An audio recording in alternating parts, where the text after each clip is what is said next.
What's going on, guys? Just want to give a little update here to what's been going on the past 36 hours in my series of unfortunate events. John hit me up and said, hey, I'm going out of town, but we want to get this car. It's in Midland, Texas. Do you mind going? Not at all.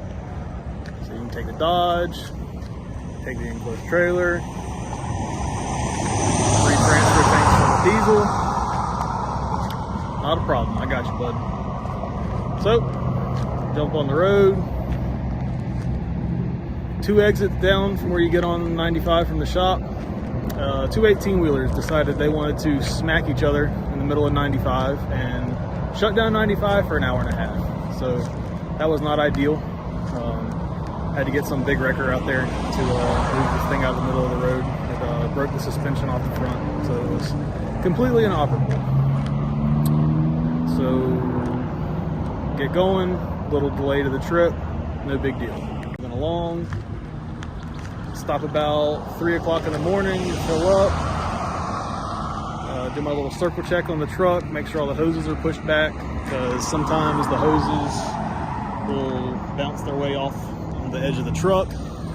So push everything back on there, make sure everything's good, keep it chugging.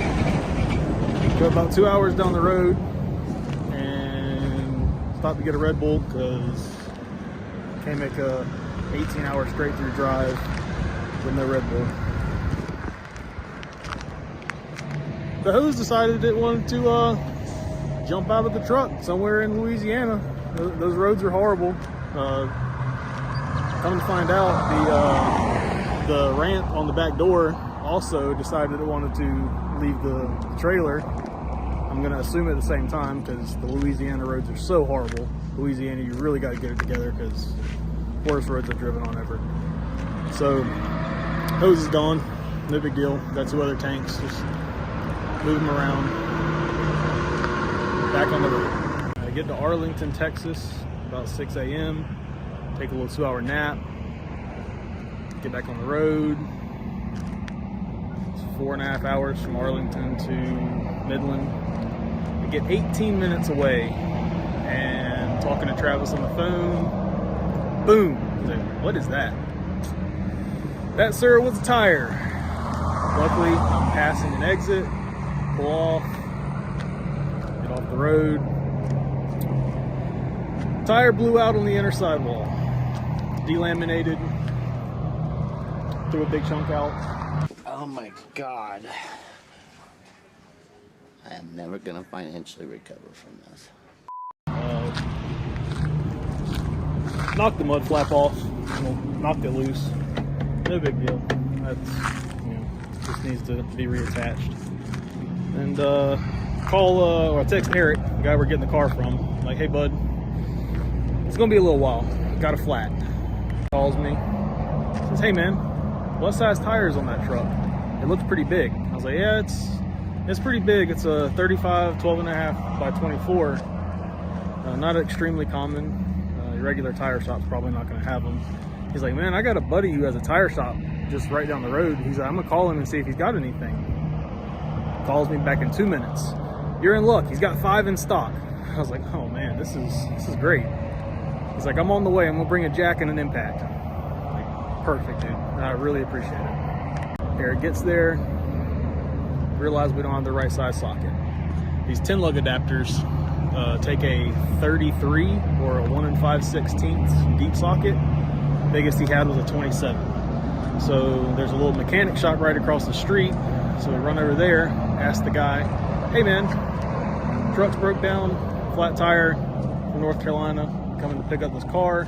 Can we just borrow a socket, zip this wheel off, bring it right back? He's like, no, not happening. I'm not lending out any tools. They never come back. Well, can we give you like a $100 deposit?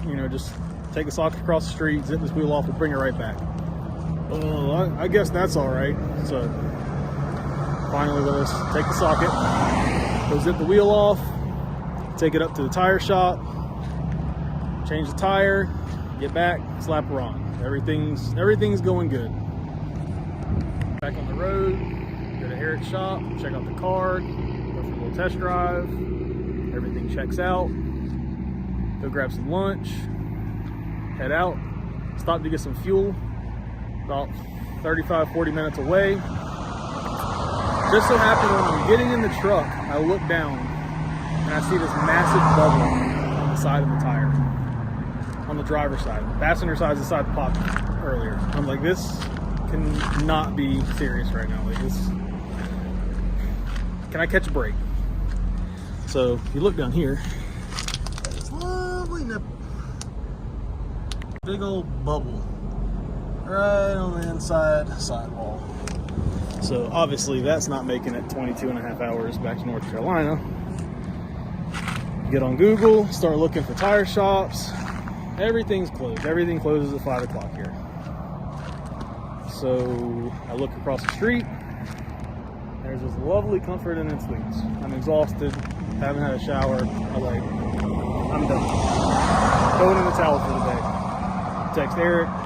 Eric's like, man, I'll either go grab the tire in the morning, bring it to you, we'll find somebody to change it. I'll come grab the rim, take it up there, whatever. Shout out to Eric, awesome guy, super helpful. So that's where we're at right now. We'll pick this back up tomorrow and we go get the second tire changed. This thing is massive.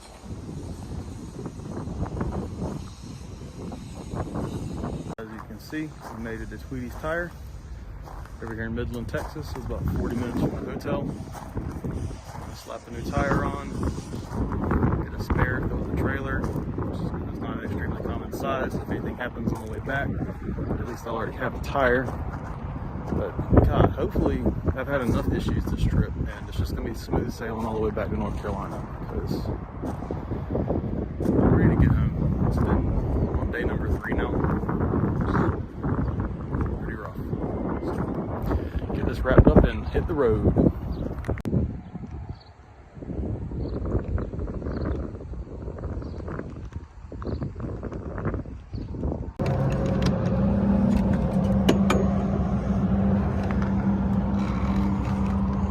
Got here